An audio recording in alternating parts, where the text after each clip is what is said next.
ہر قسم کی تعریف اللہ کے لیے ہے جو اس کے لطف و عنایت کی پناہ گاہ میں پناہ طلب کرنے والوں کو پناہ دیتا ہے، اور میں گواہی دیتا ہوں کہ اس کے سوا کوئی معبود برحق نہیں، اور میں گواہی دیتا ہوں کہ ہمارے نبی محمد صلی اللہ علیہ وسلم اس کے بندے اور رسول ہیں۔ اللہ تعالیٰ آپ پر، آپ کی آل اور صحابہ کرام پر اپنی رحمتیں اور برکتیں نازل فرمائیں۔ مسلمانوں، اللہ کا تقوی اختیار کرو۔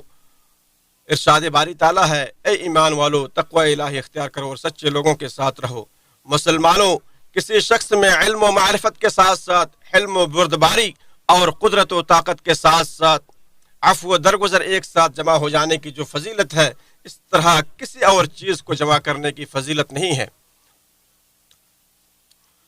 قدرت و غلبہ کے باوجود درگزر کرنا کینہ کپٹ کو ختم کر دیتا ہے، لہذا آپ کے پاس طاقت و غلبہ ہو تو احسان کیجیے، اور جب آپ کو کسی پر والی بنایا جائے تو نرمی کا برتاؤ کرے، اور جس نے اپنے غصے کو بے لگام چھوڑ دیا اور غصہ دلانے والے سے انتقام لے لیا تو اس نے اپنے غصے کو پورا کر لیا اور اپنا پورا حق لے لیا، لہٰذا اب وہ نہ تو شکریہ کا مستحق رہا اور نہ ہی وہ لوگوں میں قابل ستائش رہا۔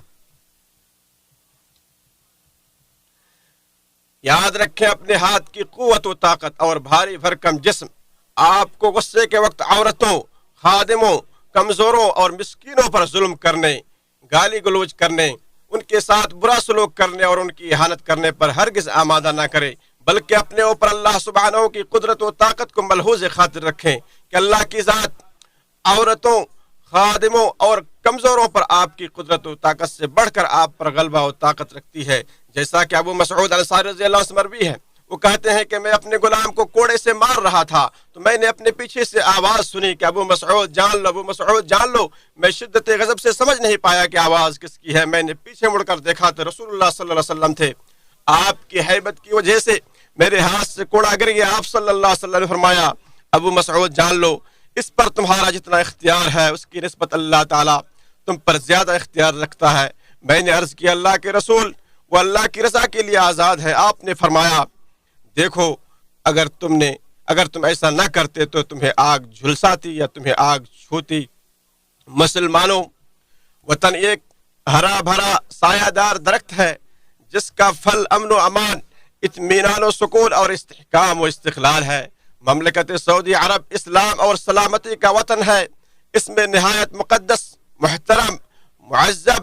معزز شہر مکہ مکرمہ ہے، جہاں ابراہیم علیہ السلام کی نشانی، ان کی وراثت اور ہمارے نبی محمد صلی اللہ علیہ وسلم کا گھر اور ان کا وطن ہے۔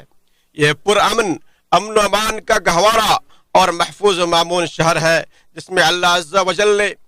دین کے آثار و معالم رکھ دیے ہیں، اور اس میں زیارت کے لیے محفوظ گھر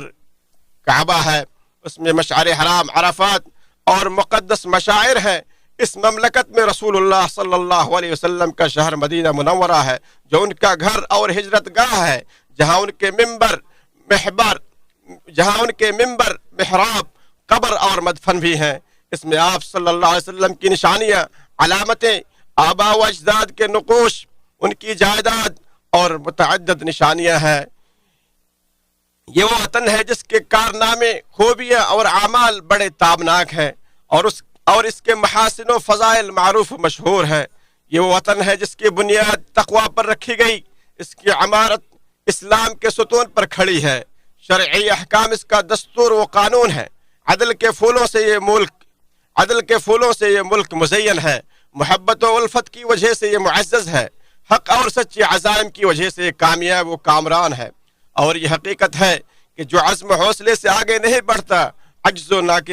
و ناکامی اسے پیچھے دھکیل دیتی ہے۔ 3 صدی پہلے بانی مملکت امام محمد بن سعود رحمہ اللہ کے ہاتھوں اس مبارک سرزمین کے اوپر ایک انصاف پرور حکومت کا سورج طلوع ہوا، پھر وہ توحید، عزم راسخ اور دور رس نگاہ کے ذریعے لوگوں کو جنگ و جدال سے صلح و آشتی کی طرف، خوف و خطرے سے امن و امان کی جانب، جہالت کی تاریکی سے علم کی روشنی کی طرف، اور افتراق و انتشار کی ذلت سے نکال کر وحدت و یگانت کی طرف لے آئے۔ پھر آپ کے بعد آپ کے بیٹوں اور پوتوں نے اس ملک کی باغ ڈور کو سنبھالا، یہاں تک کہ اللہ نے امام المسلمین شاہ عبدالعزیز بن عبد الرحمن آل سعود کو حکومت عطا کی تو فیصلوں میں آپ کی حکمت و دانائی، رائے و مشورے میں آپ کی دوربینی، عدل و انصاف میں آپ کی شجاعت و بہادری، اور عطیات و بخشش میں آپ کی ہمدردی و فیاضی پوری دنیا میں مشہور ہو گئی۔ چنانچہ آپ اپنی بہادری، خودداری اور شریعت کی پاسداری کے معاملے میں عظیم ترین بادشاہوں میں سے ایک تھے۔ پھر اللہ نے اس ملک پر اور اس کی رعایا پر اپنی رحمت و برکت کے دروازے کھول دیے۔ پھر ان کے بعد اس جھنڈے کو ان کے نیکوکار بیٹوں نے اٹھایا اور ان کے منہج اور طریق پر چلتے رہے، یہاں تک کہ یہ ملک امن و امان، وحدت و یگانگت، شیرازہ بندی اور قیادت و رعایا کے درمیان ہم آہنگی کے معاملے میں ضرب المثل بن گیا۔ میرا وطن بے مثل ہے، میرا وطن بے مثل ہے، میرا وطن بے مثال ہے، اس کا اعتراف ہر وہ شخص کرے گا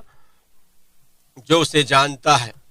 لہٰذا اے لوگو، اللہ تعالیٰ کی عطا کردہ نعمتوں اور آسائشوں پر اس کی حمد و ثنا بیان کرو، اپنے امن و استقرار کی پاسبانی کرو، فتنے کی آواز و پکار، فتنے کی طرف بلانے والوں، فتنے کی حمایت کرنے والوں سے بچ کر رہو۔ اپنے آس پاس کے علاقوں اور ملکوں کی طرف نظر دوڑاؤ کہ ان کے حالات کیسے بگڑ گئے جب ان میں نا اتفاقی نے جنم لیا، جب ان کی آراء و افکار اور خواہشات و نظریات میں تعارض و تضاد پیدا ہوا، ان کے رجحانات میں اختلاف رونما ہوا، ان کے اتحاد و اتفاق کا شیرازہ منتشر ہوا، ان کی ہم آہنگی و یگانگت پارا پارا ہو گئی، باہمی نزاع و مخالفت نے زور پکڑ لیا، ان کی حالت یہ ہو گئی کہ پھر انہیں کوئی چیز متحد و یکجا نہیں کر سکی۔ عوام مختلف گروہوں اور گروہوں میں بٹ گئے جو اسلحے کے بغیر کسی سمجھوتے پر راضی ہی نہیں ہوتے اور لوگوں کے قتل عام پر فخر کرتے ہیں۔ لہٰذا ان سے نصیحت حاصل کرو، کیونکہ خوش بخت و خوش نصیب وہ ہوتا ہے جو دوسروں سے عبرت پکڑتا ہے، اور بدبخت وہ ہوتا ہے جو صرف اپنی ذات سے ہی نصیحت حاصل کرتا ہے۔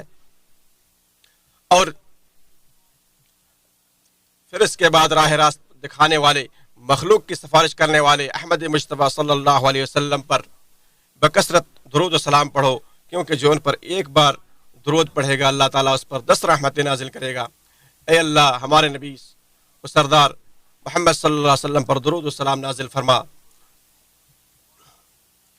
اے اللہ، تو اسلام اور مسلمانوں کو غلبہ عطا فرما، شرک و مشرکین کو ذلیل و رسوا فرما، دین کے دشمنوں کو تباہ و برباد فرما، تمام مسلم ممالک اور ہمارے ملک مملکت سعودی عرب کے خلاف سازش کرنے والوں کی سازش، مکر کرنے والوں کے فریب اور بغض و حسد رکھنے والوں کے بغض و حسد سے محفوظ فرما۔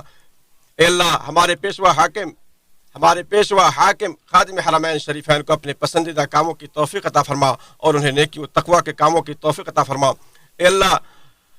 اے تمام جہانوں کے پالنے والے، انہیں اور ان کے ولی عہد کو اسلام کی تقویت اور مسلمانوں کی اصلاح کے کام سر انجام دینے کی توفیق عطا فرما، اور مصیبت زدہ لوگوں کو عافیت عطا فرما۔ ہمارے فوت ہونے والے